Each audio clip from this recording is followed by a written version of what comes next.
You're listening to Heroes in the Moment. What's up, heroes? I'm Michael. And I'm Nathan. Today, Miss Marvel episode 3. Let's get it. Let's get it. So, pretty good, decent episode. I will say, again, same thing. This vibe is, I feel like this series has been very consistent. It has. It's been, Dude, yeah. It pains me to say, but it's been way more consistent the first half than most of the other I know, most shows. of the others, like, minus besides Moon Knight WandaVision and and Moon like Knight.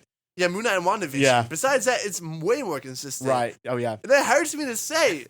Right. I mean, You know? yeah, it does have lower viewership. That's just because the audiences are different for this show. But this show has actually been pretty enjoyable. Yeah. And it's definitely coming of age. Great story. And I've had a good time watching it so far, if I'm being honest. I saw that it had like a higher rating, and a higher viewership with minorities too compared to the other shows. And that makes sense. That's good for sure. to see. And the representation is very well it's done. really cool. In this episode and stuff. And the use and the it's just so well made. And it's like crazy to say that, but it is really, really well made. It's weird to say. And the characters are doing great. The only thing, I think episode 3, I think it's so far probably the weakest, if I'm being honest. I'd say so too. And it kind of strays from that really like happy-go-lucky coming-of-age story in the first two. We see like a lot of emojis, a lot of bright lights. Right. We don't see like near as many. This episode brings in the stakes, I guess you could say, of what the show is going to be about and like what Kamala Khan's going to have to, overcome.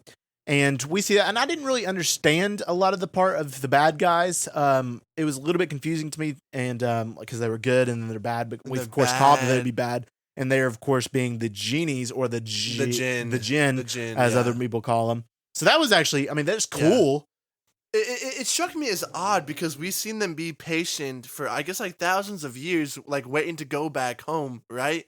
And then all of a sudden they're like, you know what, psych, never mind, and then they just go attack a teenage girl. I don't necessarily understand it. I understand their story that they've been exiled like from the world and they need the Bengals like to get back, but like just the way they did it with Kamala was really weird because like they were buddies and they weren't, and then they decided like they had no more patience, so they went all out at a wedding. Yeah, it was really, really odd. It's like, I have no more patience. I'm gonna kill you now. Yeah, I was like, no way. You were just talking to her last episode. I know. You've waited this long. Wait a little more. But other than that, it was still pretty cool. The action sequences were decent. They were pretty cool. And the music, Living on a Prayer was awesome. That was cool. That was really awesome. The use of music was really cool. And the fight scene, of course, we see her being very, Miss Marvel still being, she doesn't really know her powers, but it's cool to see that her powers more so protect her than her using them. Yeah. Because it's like the bangle really protects her more so than her knowing it. Yeah. And when they hit her, they shields her. So that whole crew of Djinn is coming at it. And that was my favorite scene, to be honest with you, throughout the whole episode, was the kitchen scene. Oh, that was cool. Because it's dark, she's hiding, they're all coming after her, they all got like really cool weapons, and she's just protecting herself. They just pull the weapons out of nowhere. Yeah, like, bro, where'd that come from? I know, the guy has mouth. The guy brings a whip belt. He brings out his belt. Dude, that was pretty cool. I can't lie. And then we have the other guy who's also a Djinn who likes her, and it's the girl's son. Yeah, Kamran. What, I don't forget his name. But how is he the son? I don't know. But, he helps Miss Marvel out, or Kamala Khan. I guess she's not Miss Marvel yet.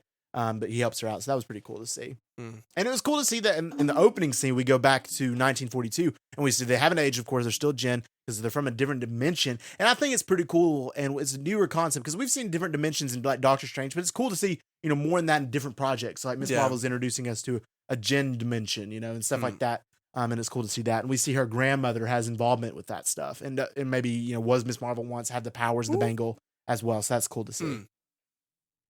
So what do you think about that? That's interesting. We've never seen that explored in a TV show. And I don't think we've seen it, right, since Doctor Strange. Right. In 2016. Right. I think they just have to be careful and with that's how the one they thing do it. I really love about this episode is the number of Easter eggs for Marvel and the number of MCU involvement. I love that. There's a lot of name drops. Like you see when she finds out that they're Djinn, she's like, not Asgardian, not even an alien, but like these weird blue people. Right. That was cool. I mean, and then she was wearing an Iron Man shirt, all this other stuff. Shirt, that was really cool. You see our favorite hero, Captain Marvel. Oh, posters for sure. all over her wall. Love Captain Marvel right up there with Morbius. Brother, you can't really. It's Morbius up here. You're right. It's Morbius. Beyond. It's beyond. It's Morbin time. He's made more $1 billion. He did make a more. Gosh, Morbius. Anyway, but I do like that aspect of the show. And I do like it's cool that still seeing her learn how to use her powers and stuff, and not her being like perfect at it right off the bat, like a lot of shows do or movies. They got we powers. gave you a training montage, and now you can beat the villain who spent the last 100 years training. And I feel like at the end of the day, in episode 6, we'll see some really cool. And when she gets her costume, when she'll actually fight some people in cool ways. And I do think it's really cool to see her powers have that big old fist. Yeah. And it's like her stretchy powers. That was cool. And that was the only time we've like seen her punch somebody so far. Like you said, the whole thing's been defensive. The Bengals protecting her, but finally she's like, you know what? Skabam! And she punches them all. Exactly. So, okay, I can get down with that. And then her interactions with other characters, like her mother being very protective, and the family interactions is super cool because it genuinely feels like I'm watching like a family, like a real life family do their thing. And that's pretty cool. And of course, Bruno, who still likes her, and she doesn't know it because she's oblivious. But Bruno's low key a legend. He is. I love Bruno. He's great. Shout out, great. Bruno. I mean, he seems a little bit honestly too cool though in real life to be like a nerd like he is. But I know. he got some drip. But he does. You understand? We can't just travel to another dimension because it's gonna take a sun power. She's like, but you tell me there's a possibility. I might. But you know, if something goes wrong, something's gonna go wrong. But am I not? I know, Bruno's a wise man. I wonder where they're going to get the power of the sun. Do we think like a character You mentioned could show Captain Marvel. Right. Would she show up? I have a hard time seeing her showing up just for that purpose in this show. I feel like she belongs. I feel like she needs to show up in this show. She may not. She very well may not. But I feel like it makes sense for her to show up in like the very, very end. Yeah. But I don't know. It's hard to say. Like, where else would she be able to harness that type of power? Right. Like, who has it that we know of besides Captain Marvel? I don't know. I can't think of anybody. Can't think of anybody else who. And the Bengals surely can't do it. No. I don't know. I don't know. But exciting nonetheless, the possibility of cameos, but I don't know if we're going to get any or not. And it's still cool the damage control coming after them and, going to the mosque. And that scene was pretty cool. That was. It was realistic. Bodied them. Yeah. You guys can't be here. You got to have a signed warrant. And then after when he's leaving, the leader's like, take your shoes off next time. I was like, oh! Got him good. Bodied.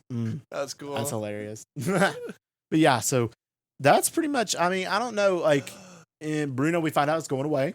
Going to college. He chose to go away to college. Why did you tell me And then she's like, why did you not tell me? Wouldn't tell me. We see also her friend finds out about her powers. About Nightlight's powers. Yeah, and then obviously she was mad. She's like, you didn't tell me. Well, at first I think she's just initially like really shocked. She's like, what? Well, they're under attack. Right. I don't know. I probably wouldn't have told her either. No. Only Bruno news. Only Bruno. Only Bruno. We gotta.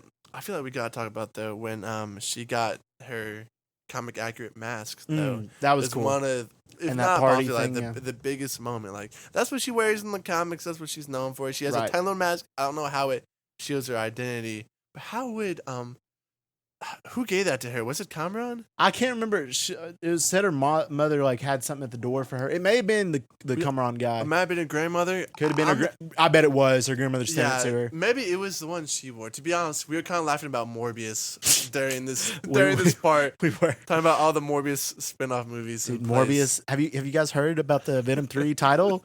Venom and Morbius: The Untold Love Story. Have you guys heard about that?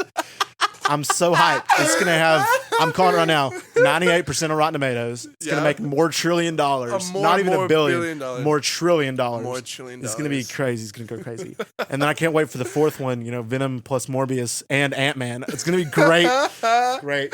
Any excuse to bring up Paul Rudd. Anyway. Oh my gosh. Gotta love it. All right. Oh my goodness. But yeah, so she gets her mask, and of course it hints at, maybe she'll get a piece of her suit, and she'll make her suit from that mask. Yeah. And she'll get her comic accurate suit before too long. But overall, the show is still pretty consistent and pretty decent, even though this one may have been the weakest. It's still really cool, and I'm interested to see where it goes from here. From me, I'm excited. Like I said, it's consistent. The writers know what they're doing. They do. I hope some cameos show up. That'd be cool. Like we said, we're not specifically its target audience, but we still appreciate the show for what it's worth. So.